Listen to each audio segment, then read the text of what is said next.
This Week in Startups is brought to you by GoToMeeting. Meeting is believing. Visit GoToMeeting.com, click the Try It Free button, and sign up for a 30-day trial. And Walker Corporate Law, a boutique law firm specializing in the representation of entrepreneurs. Visit them at walkercorporatelaw.com. In today's episode, filmed at Launch Festival 2016, Jason talks to the heads of three top accelerators, Dave McClure of 500 Startups, Cameron Titleman of StartX, and Emily Kirsch of Powerhouse about the state of funding, what they look for in companies, and the value they give in return. Most of the focus is on trying to grow customer acquisition strategies and online marketing and get people to potentially, hopefully $1 million in revenue, maybe even to 2 or 3 million in revenue and get to a Series A. So pretty significant amount of emphasis is around just growing the business, which is why we want companies coming in with actual functional product. Then Joel Spolsky of Stack Overflow on how he built the Q&A juggernaut. The trouble that most people have is how do you get a community and how do you create critical mass? And that was the one thing that we had, was a community and a critical mass, and we stopped looking at it like, hey, we got this amazing software where you can ask questions, which wasn't so amazing and was easily cloned. And we started looking at it like, hey, we have this amazing resource, this world community of developers helping each other with their problems, and just an enormous amount of developer love and activity and engagement. Every day we start with money, because if you're an entrepreneur, you need money to make this happen, and incubators, accelerators are an absolutely critical piece of the ecosystem, and we're really lucky today to have three of the most important heads of incubators and accelerators in the Bay Area with us. Come on out, Emily. Are you here? Emily is running Powerhouse, which is a brand new solar incubator. Big round of applause, sure. And Cameron and Dave are here. Come on out, guys. Bring you both out at the same time. Cameron is here from StartX, which is Stanford's amazing accelerator, and of course Dave McClure from 500 Startups, the original. Big round of applause for Cameron and Dave. Okay, so let's just do a little, oh, you Snapchatting? Yeah, Did you snap me? Snappy. Oh, for snappers? Snaps for snappers, all right. Let's just set the stage here. Dave, how many companies have graduated from 500? And how many investments have you done outside of people in the accelerator? The number is tremendous now. Roughly about 500 companies have gone through one of our accelerator programs, and then another 1,000 companies outside that, so about 1,500 total. 1,500 total. Has Yes, anybody, and at least a few of those are still alive. has anybody ever come close to that number of investments? I mean, Ron Conway's maybe done 500 or something? I think at this point we're probably pretty far out in front. I think YC is at a little over 1,000. I don't know where Ron Conway is, but I don't think they're at 1,000 yet. Wow. How many years have you been doing 500? Seems like about 73, but actually about 6 so far. 6 years. Yes. So that's 250 companies per year, 300 companies per year. It started ramping up. We did almost 600 last year. Oh my gosh. So more than a third of the companies were last year. How many cities are you in now? We have people in about 18 to 20 countries, and we've done investments in 50 countries. Wow. All right, Cameron, let's talk a little bit about StartX. I'm not sure how many people are familiar with it, but how many years have you been doing it? How many companies have graduated? Yeah, so we've been doing it for 5 years now. We have 320 companies. That started at 8, now we're up to about 150 a year. 150 a year? Yeah, we do 3 sessions a year. So 3 sessions a year, 50 each, obviously. And do you put money into the companies? And my understanding is this is a non-profit. Yeah, so we're a non-profit, affiliated with Stanford, partnered with Stanford. We mainly support the alumni community of Stanford. We have about 10% of our program for anyone else. But we don't take any equity. It's 100% free to do the program. We do have a fund, and the fund is with Stanford and Stanford Healthcare, which are 2 separate companies, Stanford Hospital. And any company that goes through StartX, if they raise a seed round over 500K or a venture round, we put in 10% of the funding. And it's at their option. And so the past 2 years, we've done 200 investments in 160 companies So 40 follow-ons. 40 follow-ons. Yeah. And about 66 million, yeah. And it's free. So no, that investment isn't free. It's an investment. No, I'm saying but the accelerator is 100% free, and this investment is completely at the option of the founders. So basically, we have the founders come in. We say, we're going to prove value to you. We're going to be your trusted partners, and it's at your option to take this funding. And unless investors are overly aggressive, they take the money from us. Have you had investors block you from investing in one of your own incubator companies? Yeah, of course. They try until we, explain how the value works and that people. Oh, they tried. Friends. Yeah, for sure. But look, the companies that are the most successful have the most leverage, and so they fight for us to be in. Got it. All right, Emily. I don't know if people know Powerhouse, but you were recently on This Week in Startups, and we had a great talk about it. Explain to people what Powerhouse is and why you started it. Sure. So Powerhouse is the world's first and only incubator and accelerator exclusively dedicated to the solar industry. So our incubator houses the country's most ingenious solar software companies, and our accelerator invests in them. We started in 2013 with just 2 companies, one called Mosaic and another called PowerHive. And today there's 20 solar startups. They employ about 200 entrepreneurs. They've contributed to the installation of more than 500 megawatts of solar across the country and around the world. And we're just incredibly happy with the success so far. All right, let's talk about the rising bar to get into accelerators. It's not like the old days, Dave, when you started and Y Combinator before that, where 2 people with an idea, maybe a scrap of paper, could join YC or even 500 startups. What is the current benchmark to realistically get into 500 or YC or any of the incubators out there? For most of the folks coming to our California-based programs, they almost all have functional product and all have customers and revenue, and some actually have funding. Probably the range is typically between maybe 10 to 50K a month in revenue for the companies that are revenue generating. Probably about 20 to 30% of them have raised some outside capital that might be $250,000 to $1 million. A few of them actually come in with $1 million in revenue or $1 million in funding, but that's not typical. So what is the purpose of going to 500 startups if you've already got customers, revenue, and funding? I mean, the whole value proposition at the start of 500 startups was finish your product, get your customers, and get your funding. Now you're saying you're coming with those 3 things. So if those are the 3 things you're coming with, what do you provide on top of that? I think when we started, Christine and I were trying to actually convince people that we were good enough for them to come hang with us. I think she tells that story as like we were pleading and kicking and screaming to get anybody in the door.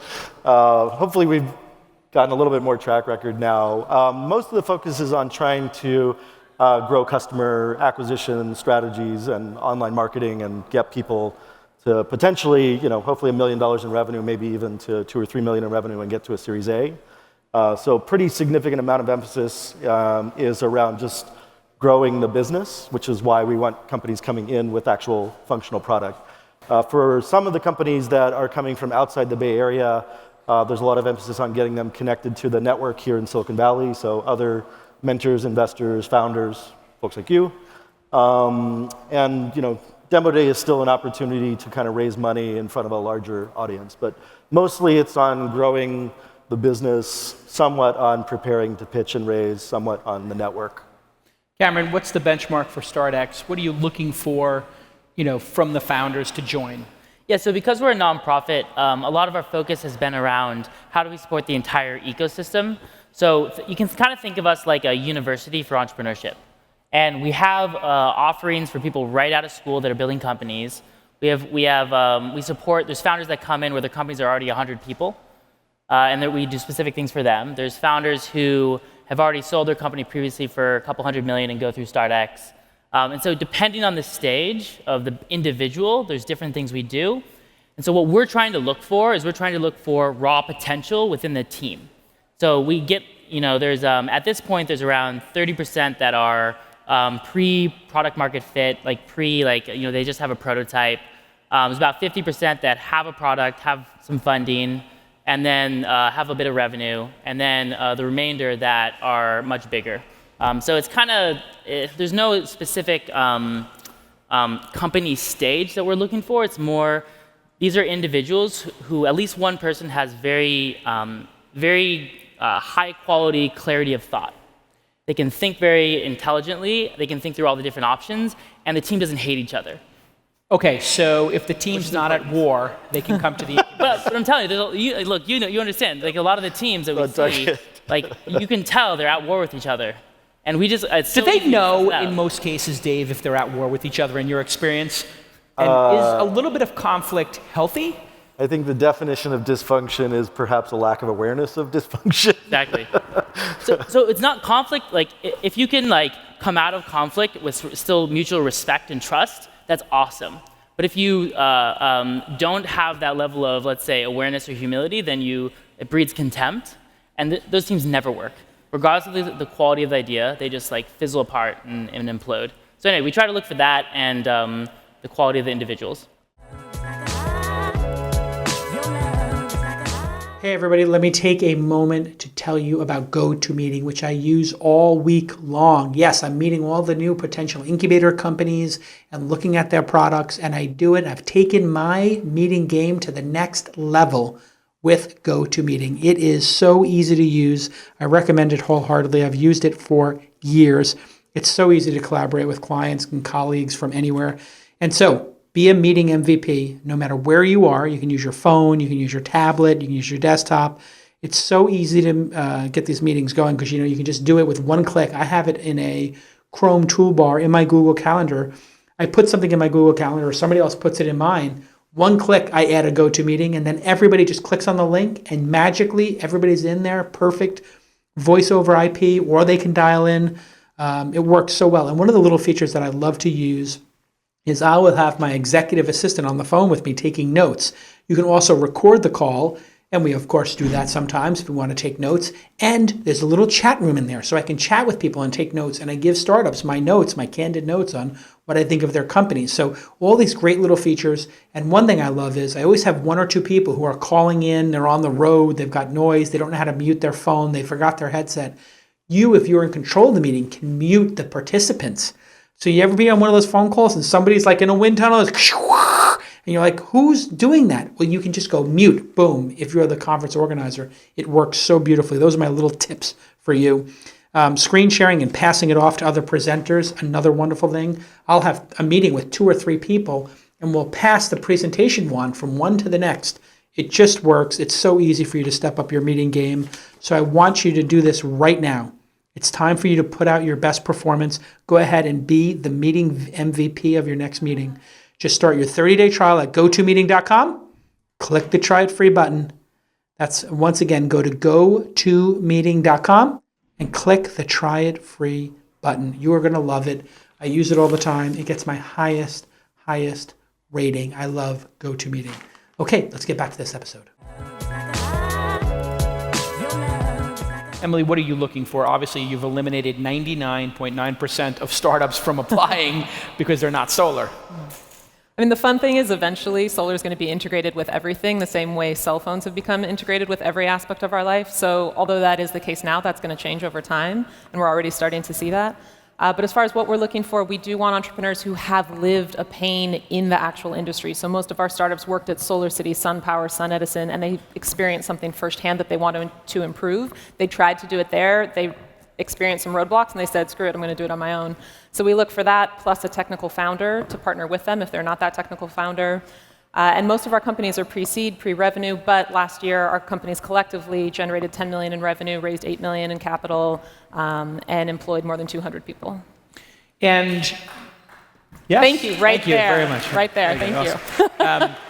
You have a rolling start date, I guess, because the chances of somebody starting a company on April 15th when you have your date due is kind of hard when you've narrowed the field down so severely. We used to, but actually we just started doing cohorts and it's working. There are enough solar entrepreneurs out there, even in this software and finance space, that we're actually able to do a cohort model, which I love because it's building the camaraderie between entrepreneurs, which is so important. So as founders are at war, they can at least go to their neighbor and say, hey, are you guys at war too? Can we talk about this? How are you dealing with it? So, and you actually host them with desks, and they're in the physical space. They are, and the desks are actually made out of solar panels that we used Gorilla Glue to glue onto IKEA desks. So we like to joke that people work on solar while they're working on solar. That's a pretty Awesome. nerdy joke. Wow. Gives a great moment. We're going to make a Vine out of that. So, Dave, do you house the companies, and what is your feeling on housing the companies? I know YC has specifically said, or Sam, and I think Paul's position on it was, hey, you shouldn't have people housed together. They should go to their corners and not be socializing. It's more efficient. Do you believe that, or why do you think they said that, and what's your position on it? Yeah, let's unpack that. We definitely have the companies co-work and at least most of the time together for at least the accelerator companies. I think PG is definitely on record as saying that that's a very specific difference between 500 and YC. They don't want the companies in the same housing. They'd rather have them kind of just focus on building their own product and developing their own story, which is cool. That's fine. I mean, we definitely do investments in companies through our seed program that are all over the world. But I think there's a really strong benefit in having a cohort work together, having a community that learns from each other. A lot of times, the benefit that we offer companies is not so much based on us or other mentors. It's really the other companies talking to them. And the companies that have kind of gone through our programs definitely keep in touch and use each other for connections. Often, sometimes they'll even hire each other, potentially. Some companies don't work out, others do. So we think it's a really big benefit, and we think it makes a difference. I think that this point gets confused a lot. The difference between a co-working space or not. People are like, oh, one's good, one's bad. But I kind of see it as a school where in one construction of it, it can just turn into a giant frat party where people are just messing around and not getting anything done. In another construction, in a different culture, in a different organization, people are actually sharing ideas and learning from each other. There's a lot of shitty co-working spaces that are just people screwing around and wasting each other's time. And I think what Dave's been able to do and what we try to do with our place is actually have it constructed in a way where every conversation is about learning from each other and helping each other actually solve a problem. And it doesn't make sense at all to say that if you have someone else who's smart who can walk over and help you solve a problem you're facing, that's not a good thing. I think it's also just up to the founders what they're going to get out of it. I mean, if people get distracted, certainly there's plenty of shiny objects, whether that's in the co-working space or just being in Silicon Valley. I mean, every night of the week you can go listen to an amazing talk or amazing founder, and if you're not focused on your business, that can be distracting. At the same time, it can be awesome to walk down the block and hear Elon Musk or Naval Ravikant or somebody else talk. So I think you got to manage your own time and energy and figure out what's the right story for you. Let's talk a little bit about the funding environment. Emily, what's the funding environment like for solar? I know the last couple of months specifically have been absolutely brutal, and oil has come down to 20-something a barrel. Did it ever break under 20 or no? If it did, by a few bucks, but... Yeah. So what impact is that having on the solar space? And what impact does that have on your ability to fund these companies and your incubator? Sure. So there's a term in the solar industry, we call it the solar coaster, because it's like this.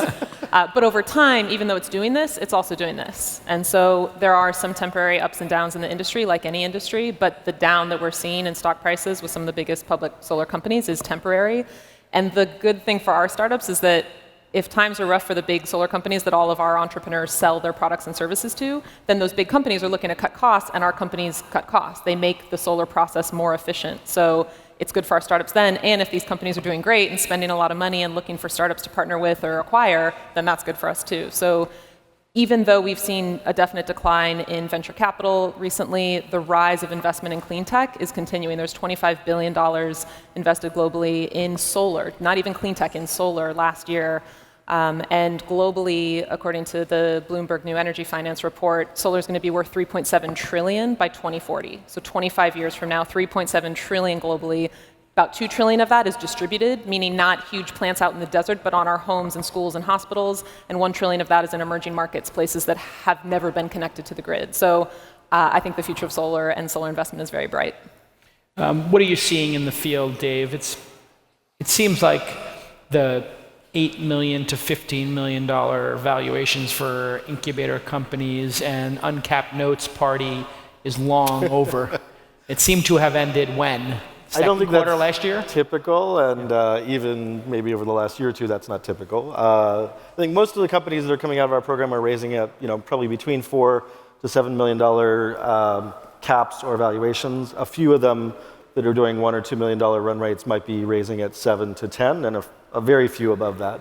I think generally my feeling is the market has probably taken a step backward a little bit, but that's primarily more noticed at, I think, later stages. I think Series B and C and later stages, those valuations probably have come down as much as maybe 50%. I think the rest of the market maybe only 10 to 20% because they hadn't gone as crazy or as high as before. But there still seems to be capital out there for companies that have their shit together and are working, and I'm not too concerned. What about this gap between sort of the angel round and even the big seed rounds? It seems like a lot of companies are having a hard time right now, either getting, forget about the Series A, but getting that second seed round. Is it? I think that's relative. I mean, maybe, again, if you look back 5 or 10 years ago, I don't think it's harder than 5 or 10 years ago. In fact, I think it's a hell of a lot better. So I really would suggest that everybody's concern about access to capital, I mean, it's pretty much the best of all possible times, except for the last 6 to 18 months might have been better, and it's still not that fucking bad. So, like, most people who have businesses that are operating will be able to raise capital, at least if you're in the valley.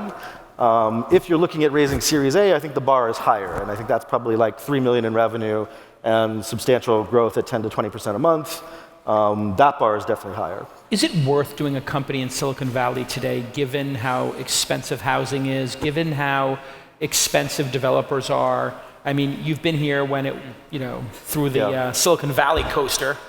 Yeah. I mean, this seems to be unsustainable right now in San Francisco, at least.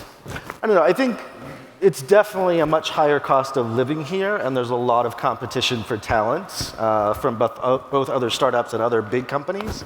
I still think there's benefits to being in the Valley because of, the pace, the talent, the access to capital, probably the valuations. But that said, I mean, you can build a company from anywhere in the world, assuming you have access to talent and customers. Maybe capital is a concern. Are other places emerging, do you think, as like little mini hubs? And obviously you're in Oakland, but where do you see people sort of camping out outside of the city? I mean, I think in the US, probably New York and LA are the two big places where people are kind of coming to.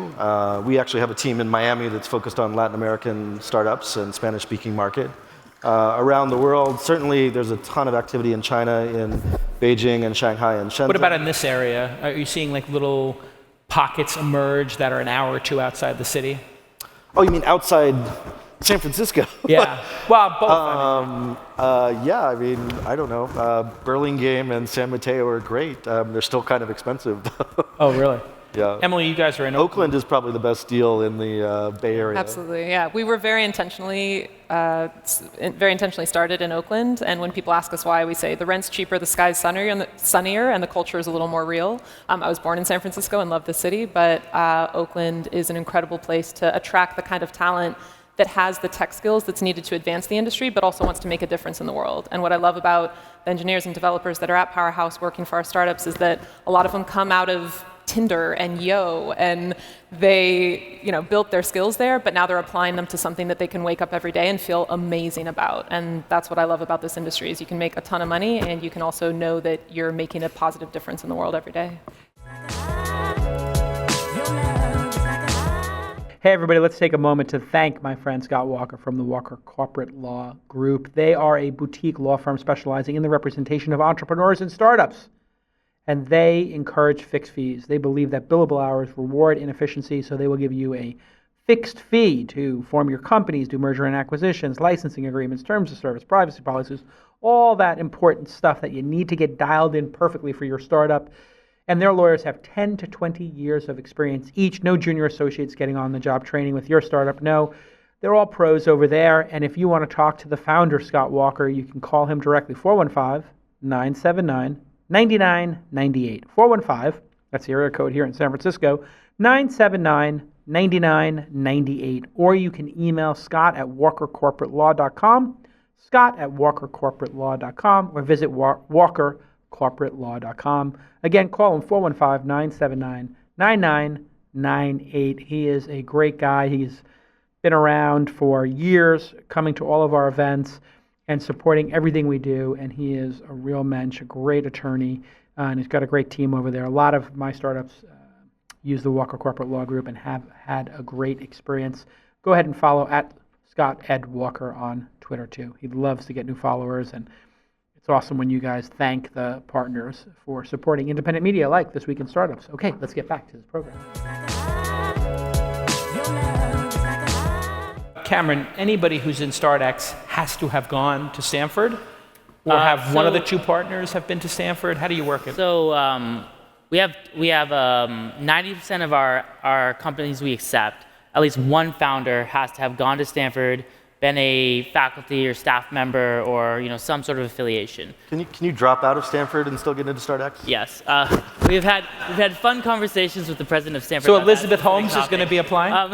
Yes, you can drop out. Some of our we actually don't have that many founders that have dropped out. There's only a handful, but they've done extremely well. And then 10% of the companies are from all over, and we mainly have good relationships with a lot of the other universities. So get it from there. Dave, I want to talk to you about some of the issues in the news.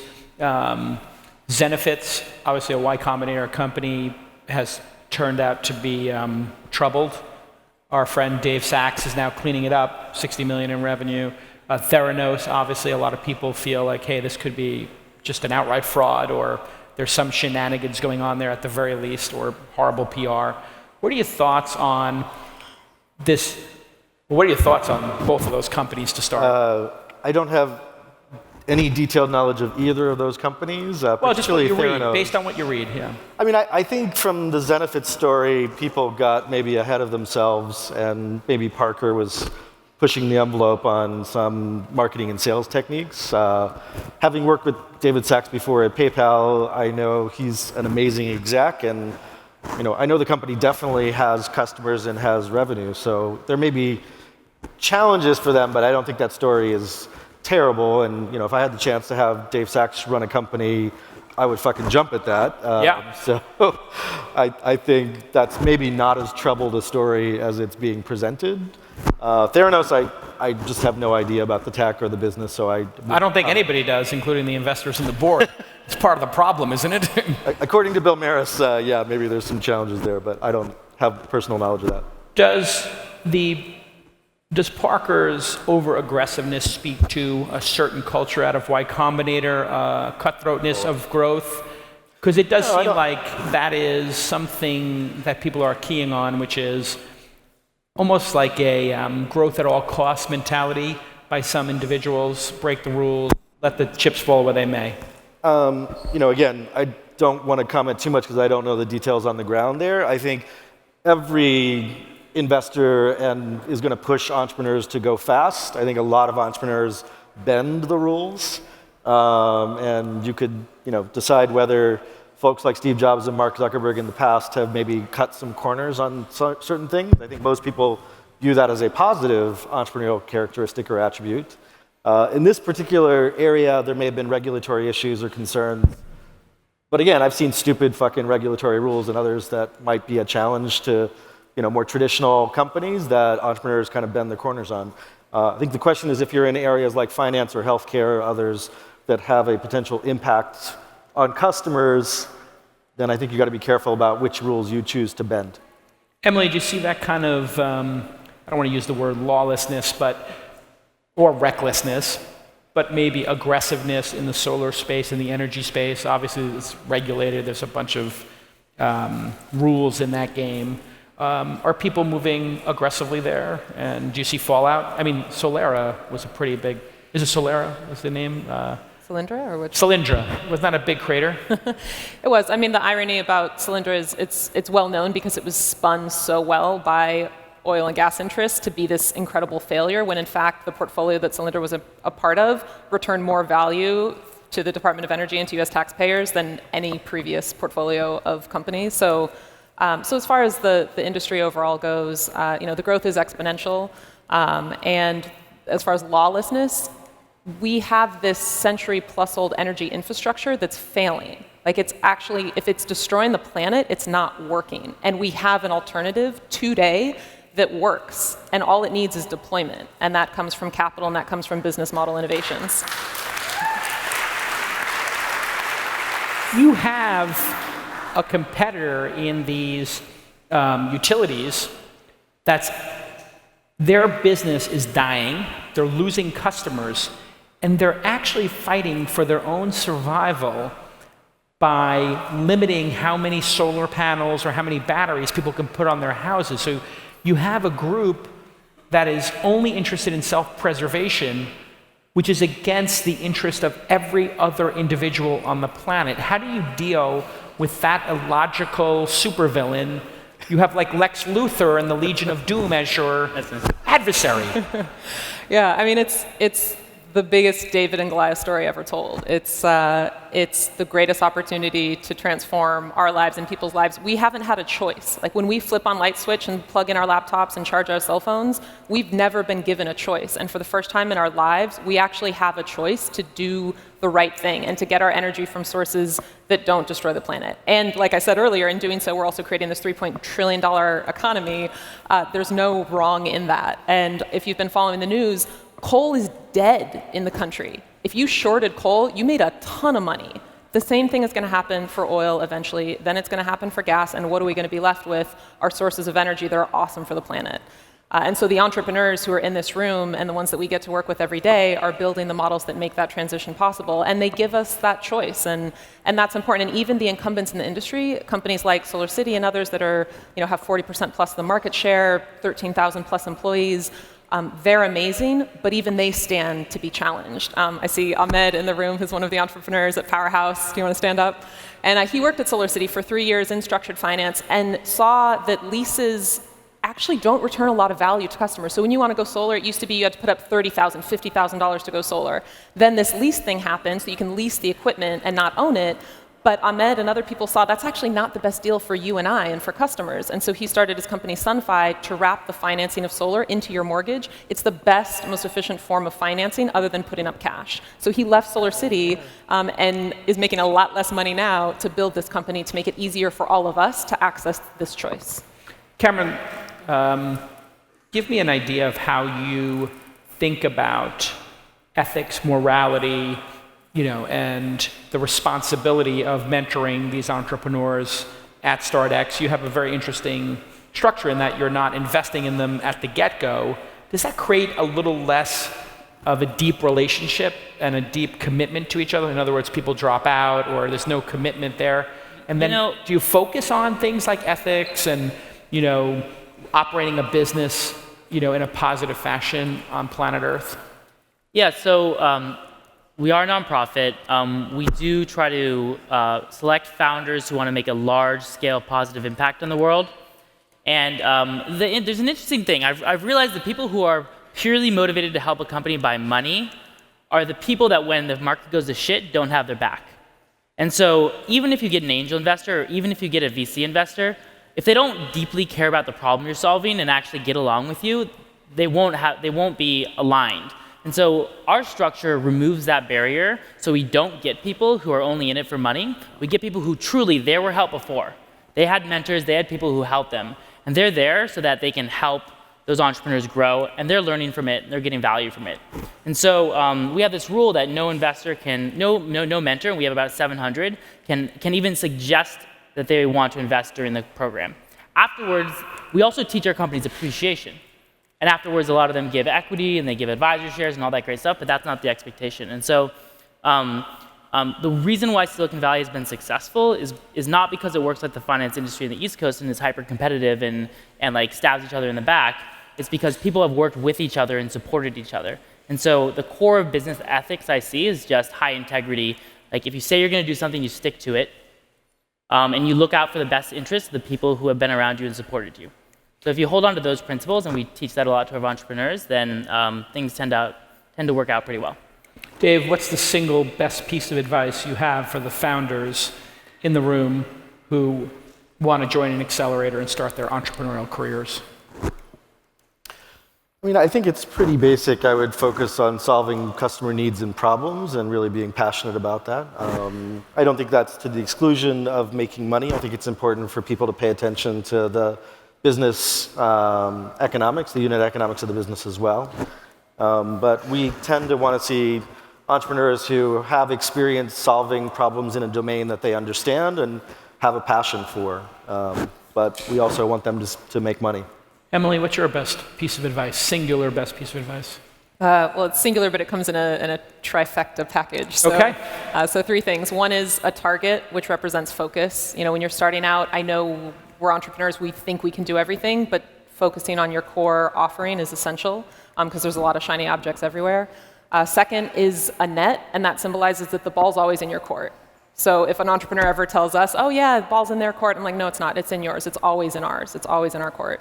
And lastly is the solar coaster, and not just for the solar industry, but that's true for any startup that you do. So it's a wild ride, and if you're in for a wild ride, then go for it. Cameron, what's your single/trifecta of advice? So I have a dual piece of advice. The entrepreneurs that are most successful have found a problem they deeply care about solving, and they're not stuck to the specific idea on how to solve it. So they have a problem they want to solve, but the device or the mechanism by which they solve it, they have a little fluidity and a little flexibility in that. And they're ruthless about experimenting to figure out whether what they have actually solves that and switching if it doesn't. All right, this has been an amazing discussion. Let's thank Dave, Cameron, and Emily. Big round of applause. Well done.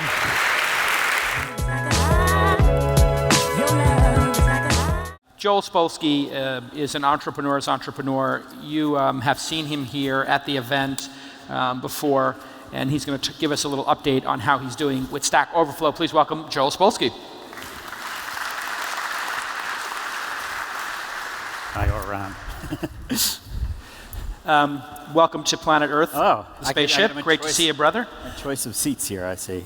I mean, it's kind of a hard act to follow. Yeah, I think so. Good stuff. Well, welcome back to the stage. Thank you. You've been here year after year working on stuff. Here's a clicker for you. I wanted to have you back because, to me, you're like the entrepreneur's entrepreneur. You're just really focused on the right things. It might be because you're a New Yorker and you're a little bit immune to the sort of up and down that we see here in the Valley. But Stack Overflow has quietly become a juggernaut. What's the state of the stack? Well, the state of the stack is 150, 160 sites or something, individual sites on topics, most of them in some way technical, almost all of them for developers. 700 million page views a month, something like that. Wow. Probably in the low 30s on the Quantcast ranking. It sort of moves around in terms of most number of visitors of any website in the United States. It's incredible. Let's pull up the deck for a second, because when you look at what you've done since 2009, it is staggering how big this has gotten. Oh yeah. There's the site. Well, that's the site, right? What else do we have? That's actually traffic growth in global uniques, which is one of the things we measure, global monthly uniques. And in the Q&A space, nothing has really worked except for Stack Overflow and Quora. Both of these have become very large sites. Quora is a general site, you're just for developers. Yeah. What do you think is the magic of this? How did you get this machine and flywheel going?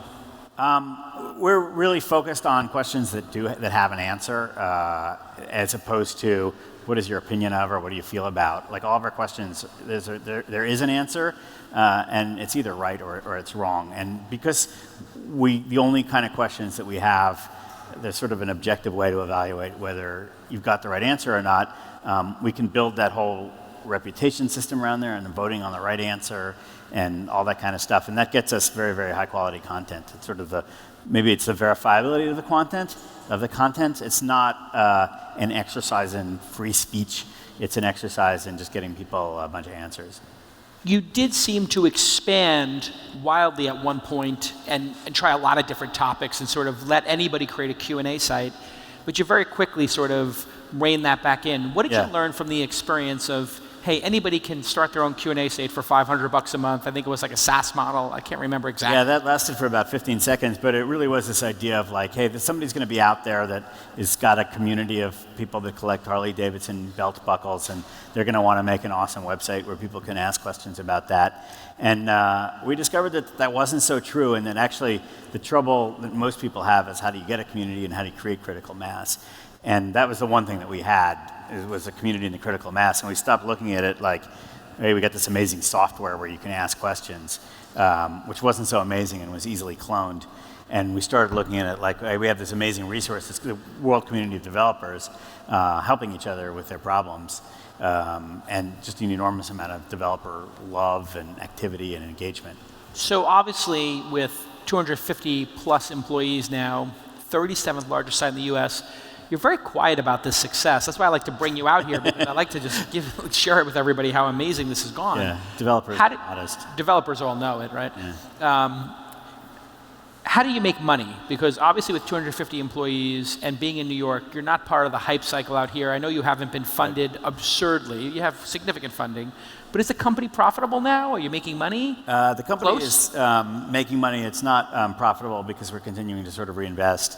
And we're still, we raised, the last round was $40 million from $40 million? Yeah. Wow. So we did raise money, and it actually was, our investors are Andreessen Horowitz and Union Square Ventures and Index Ventures and Spark Capital, like sort of the normal Silicon Valley type. Well, these are the best investors in the world. So how do you make money? How much money does the site make? We make money on two things. One is just advertising. So if you want to reach developers in a highly targeted way, we're the #1 platform for doing that. There is nowhere else you can go and find all the developers, let alone the ability to target them based on something really specific. And then an even more special case of that is the careers business, which we launched here at this very conference. That was 3 years ago, 2 years ago, or 3? Yeah. It was at the old place, the design center. They tore it down. Yeah, I heard. Yeah, it's going to be in a big barn somewhere. But that was a thing. We then called it Careers 2.0. We now just refer to it as Stack Overflow Careers. And thousands of developers getting jobs there all the time, and thousands of great companies hiring developers. That's the majority of the revenue? And that is more than half the revenue comes from that. Yeah. As a founder, you've always built your companies off revenue. This was, I think, your first venture-backed one. Am I correct? It is, and the truth is that by the time we took money for Stack Overflow, it had been profitable for a while. It was sort of well on its way to success anyway, and we kind of used it to accelerate the process a little bit, and almost to give ourselves the discipline of having outside investors. How do you like it? You were like this, self-made entrepreneur. You were pretty much a hero in New York for sort of shunning venture capital. Then you now have all the venture capitalists involved. Which do you enjoy more, and how is it different? I think let's start with how is it different. I think it's different.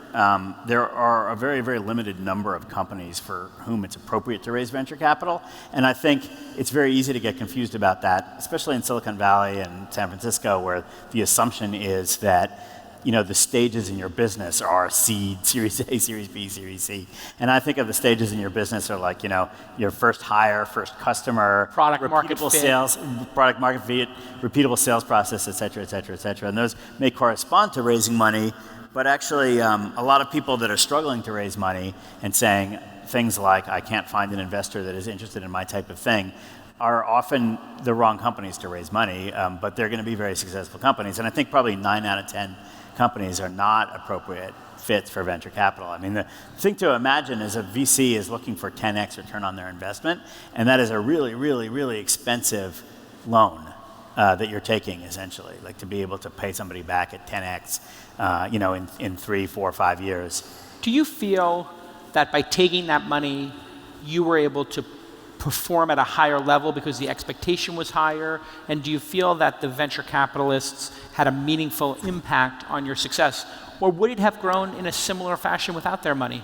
Candidly. That's a good question. You do, in the case of Stack Overflow, there were, a lot of times there's sort of personal dynamics that may be going on. Yeah. Every company is, an individual company. I think that every venture capitalist will try to tell you, we're going to really help you, and we're going to come to your meetings, and we're going to roll up our sleeves, and we're going to do all this great work and introduce you to all these great people. And that may be a little bit overhyped. I think an entrepreneur is probably better off just sort of imagining that this is money and a bunch of board meetings. And if that's all you expect from it, you'll probably be pretty happy. If you get any more than that, it's great. That said, there do come certain points, product market fit is sort of an example, traction. A repeatable sales process is one of them. When you hit a repeatable sales process, you want to hire salespeople as fast as you can to repeat that repeatable sales process. And by repeatable sales process, I mean you dump a certain amount of money on a team of people, they do some kind of sales activity, which depends on the type of company you may have. It probably looks the same for all SaaS companies, but it really depends on what you're doing. And then it returns more money than you dumped on it, but it returns it maybe 6 months later. There's an example of now you need money. And VC is a great way to get that. Okay. You're now making, I'm going to guess, tens of millions of dollars in this business? Is it close to 100 or? I'm really not going to say exactly, but it's significant. Significant money.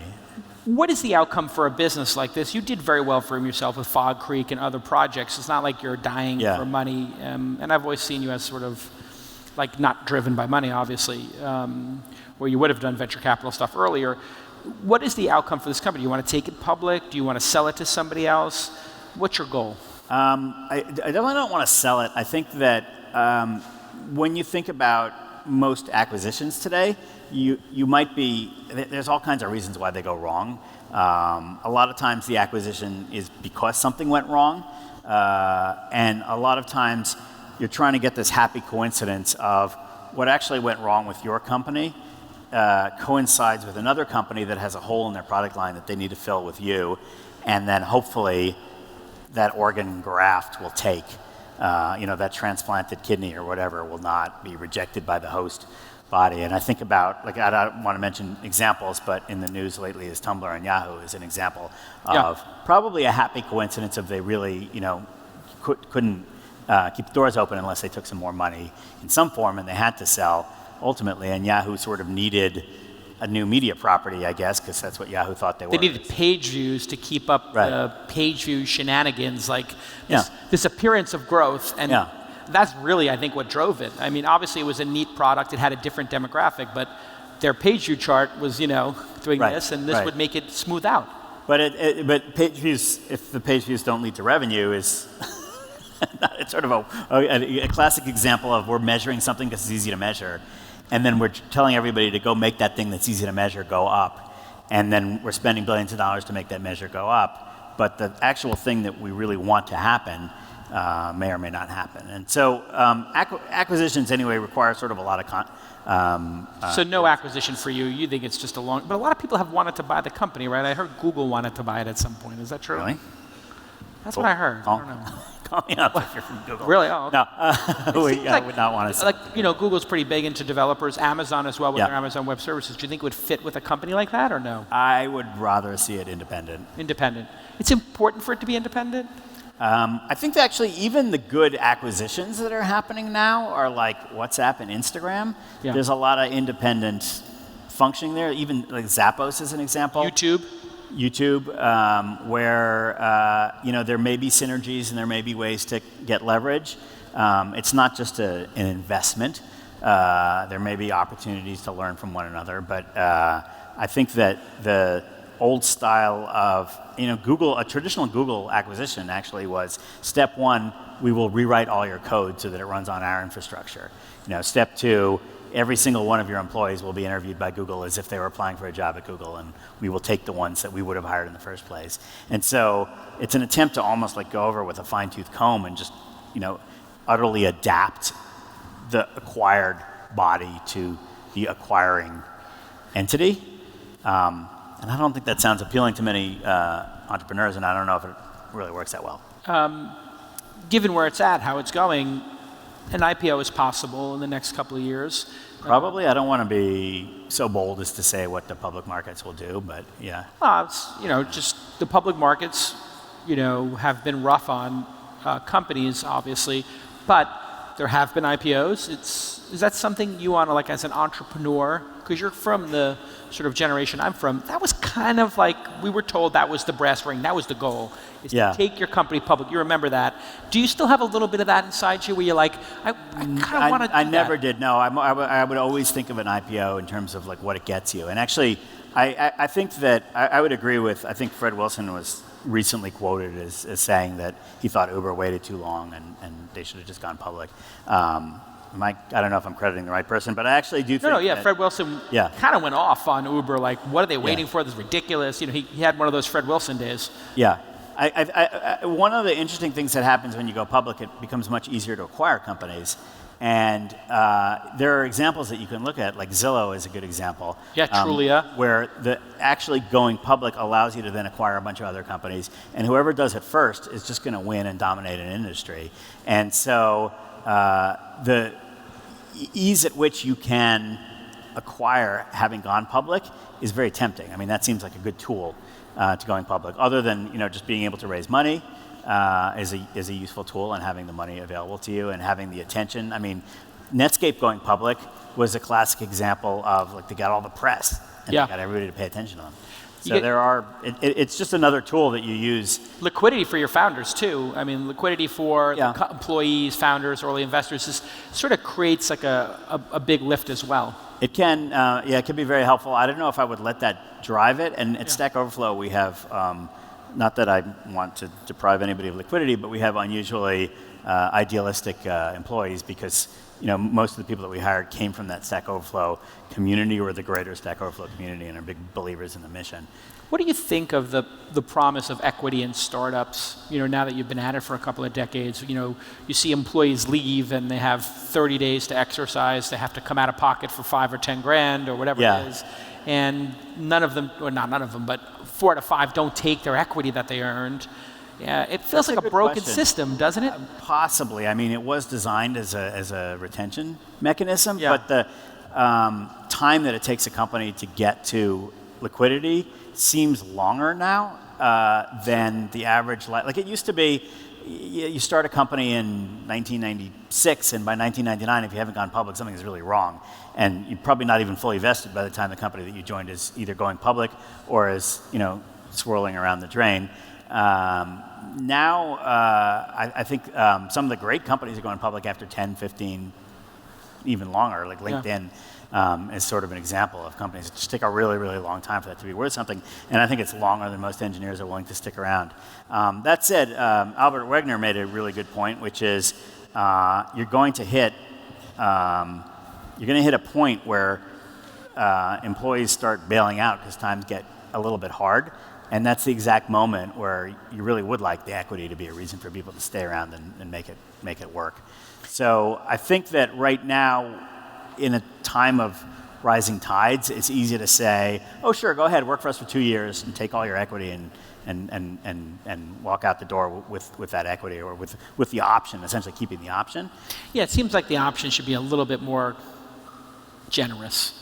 I think some people are changing this. They're giving people like 2-year options to execute or something. Yeah. I don't know what the right answer is. I don't know what the right answer is. I would not jump on. Listen, I'm always very skeptical of when we have a way that we've been doing something and then somebody thinks that they've invented a new and slightly more clever way, and it hasn't been tested on the full business cycle. Yeah. That's when I start to worry and I haven't really seen what the implications will be. We heard from Udacity a little bit earlier about how broken education is, college, and sort of skills are acquired a totally different way. They have these nano degrees, et cetera. Did that ring true to you, that college isn't the way to become a developer essentially? Or I think so. It is sort of crazy to imagine that college, the way it exists today, will still exist in 10 or 20 years. The rate at which things are changing, the rate at which people are learning things, the changing ways that people learn things. How would you change it if you could just, say this is how it should be? Wave a magic wand and here's how college works. What would you do? I don't know. I do know it's boy, I haven't thought about that in particular. I do know that one of from where I see it, like I can watch Stack Overflow careers where we have about 1 million people trying to hire developers, and we have trained our whole sales team to educate those recruiters on what to put in a job listing to successfully recruit developers. And so if you put a job listing on Stack Overflow, it's not just type the text and it will be there. You'll actually have a human being call you up and walk you through it and show you how you're doing compared to your peers and show you what kind of click-through rate you're getting and response rate, and they'll actually guide you into a better job listing. And one of the number one things we look for is so many job listings out there that just say bachelor's degree in computer science as a requirement for a programmer. And something like half of the working programmers today don't have a bachelor's degree in computer science. So it's like a ridiculous requirement. Okay. Let's take a dive into developers and the sort of state of development today. Remote work seems to be becoming a huge, huge trend. Big fan. I'm not sure if you were a believer in that originally, or you liked having everybody at the office, but you liked having closed office doors. What are your thoughts on the optimal work environment and this trend of remote workers? Yeah, I completely flip-flopped on that, and I'll explain. I'll go ahead and take the fall for that. That was sort of my bad. And I've been trying to sort of analyze why it was that everybody thought that remote work could not work for so long. But what I see today, we're trying to hire in New York. A lot of people here are trying to hire in San Francisco and saying it's really hard to find anybody. Essentially what you're doing is imagine that you found the 100 most perfect developers to fill that development role that you have, throughout the world. Of those 100, how many of them are willing to move to San Francisco or live in San Francisco? Or New York, yeah. Or New York, or wherever it is that you happen to have your office. 2, 3 out of 100? And how likely is it that those 3 are any good? I mean, that's just 3 plucked at random from the 100. When we started hiring remote developers, we got much, much higher quality developers from all over the place. Well, it could be that your opinion changed because of supply and demand. When you started out, you were just picking people off from Wall Street. A little bit. Yeah, there was always enough supply for us. Yeah. The real reason I think my opinion changed, first of all, the tools got better, but secondly, the way that we used to think of remote development was, I'm going to build an office in Bengaluru, and we're going to hire 100 people there, and we're going to send them specs, and 6 months later, we're going to get back code. And that was a spectacular failure. Yeah. And it was a failure because it wasn't just having a person in a different location. It was actually, I'm not going to think about how the code works. I'm just going to give it to some other people for whom I have low bandwidth, not just because the bandwidth was low in those days, but because we're not even working at the same time. So some of the things that we figured out is you have to be, if you want to be on a team with other people who are remote, you have to work at the same time as they're working. You can't just send them an email at the end of the day. You actually have to have that same high bandwidth, all day long, low latency communication that you would have. And we can do that pretty well in, let's say, the Western Hemisphere, right? And if people want to work from Asia at night, they can do that, or you can go do it in Asia, but you've got to pick a time zone at least, because your team really has to work together, even if they're in different physical locations.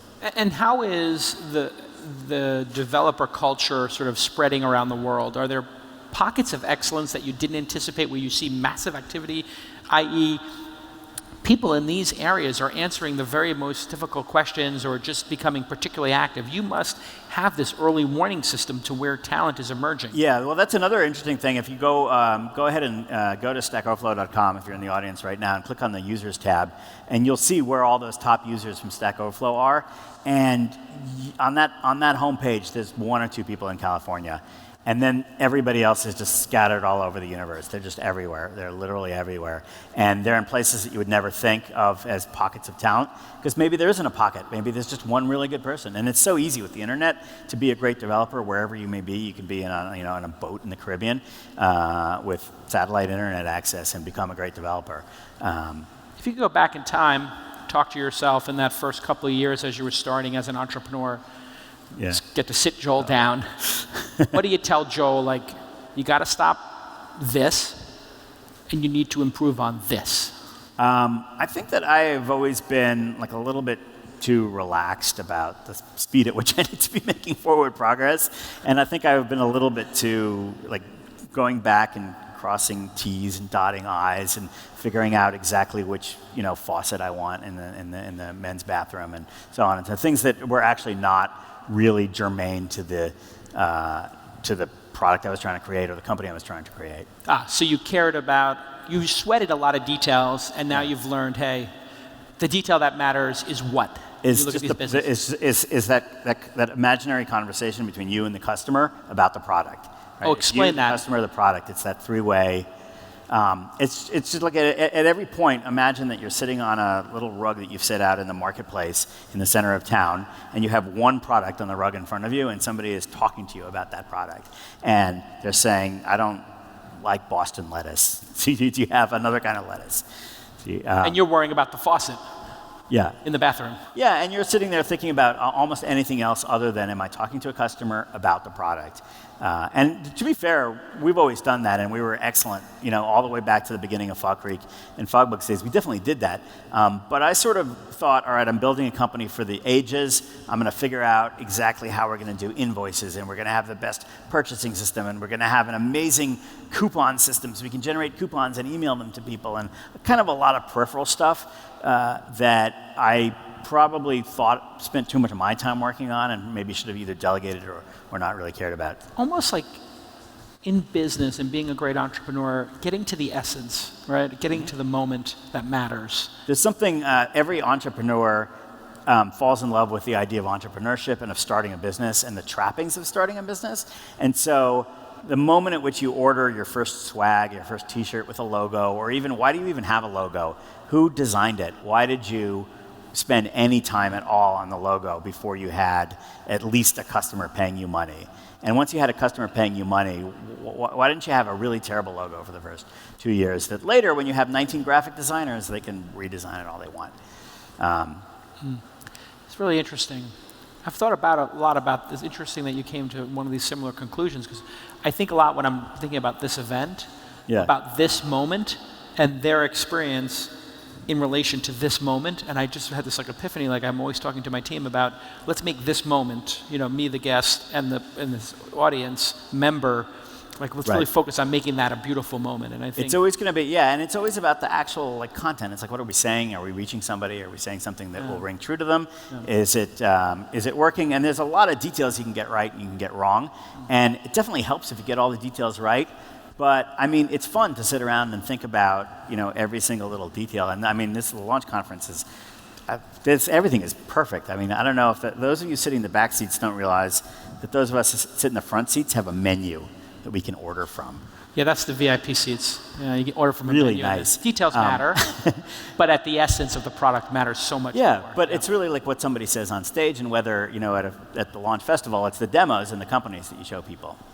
What technology, and I'll end on this, are you most fascinated with? Because I've always felt like when we've had our dinners and conversations, we sort of drift into this, and there's got to be something that you're looking at right now that you just go, wow, to me, I'm just amazed by how that is developing, how quickly it's developing, or what the potential is. What is it for you? It's sort of hard to pick an exact technology. It's almost like that weird intersection of services, products, goods, and software, where we're at the very, very beginning of an era where there are APIs that will cause a vehicle with a driver to arrive at your current location.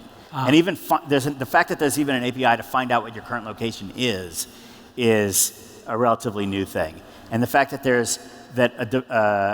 a kid today in a garage can make an app that displays a map and knows what your location is and listens to sounds from the ambient, whatever, and takes photographs and uploads the photographs and uses IBM Watson to find out if the people in the photographs are angry, and whatever this combination of things, and then summons an Uber, and then they get an Uber X if they're not that angry, and if they're very angry, maybe they get an Uber Select, and then charges their credit card using Stripe, and you combine all these things, and that's still I'm still at 19 lines of code, that thing that I just described, and the kinds of software that we can write today that manipulates the world, that creates the script for the future, is really kind of insane. And we're really we're in the first year of it, or the second year of it. It feels like that. It goes back to what Sebastian, I think, from Udacity was saying, was hey, we got rid of manual labor, we're getting rid of repetitive, white collar, whatever, redundant labor, and now there's this creative layer where you're wow, the GPS module, the video module, the quadcopter module, the robotic arm module, the payment module. Okay, we're done. Now we have something. Well, it's actually kind of fascinating because you see how much it's actually changing the way we live today. All kinds of small things that anybody will recognize. At what point when you wanted to meet a friend for dinner, it used to be you coordinated that, you had a phone call, you discussed where to go, you made a plan to meet at a certain exact location, and then you fought to get a reservation. Yeah, and now it's just sort of like dinner, okay, and that's it. We'll talk again at maybe 5:30. Yeah. Similarly, think about places. In New York, this has never been a problem because we had the subway and it runs all night. But places where Uber and Lyft and so forth have made it actually possible to go out and drink, that has actually literally changed nightlife. The fact that in Los Angeles, Lyfts are so cheap. The fact that I don't know when the last time I rented a car is because I can go to a city and just take Lyfts and Ubers everywhere. I couldn't tell you my password to Hertz, and I used to be logging into the Hertz site every month. Yep. Yeah, well, Hertz Gold, I mean, that's just like...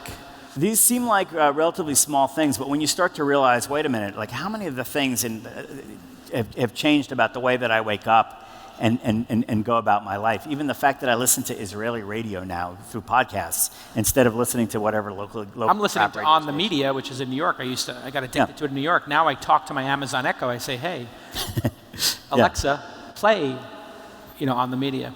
I could talk to you all day. Actually, we have talked all day many times. Listen, Joel, continued success with Stack Overflow. Thanks for all the great insights. And let's give a big round of applause to Joel Spolsky. Thanks very much.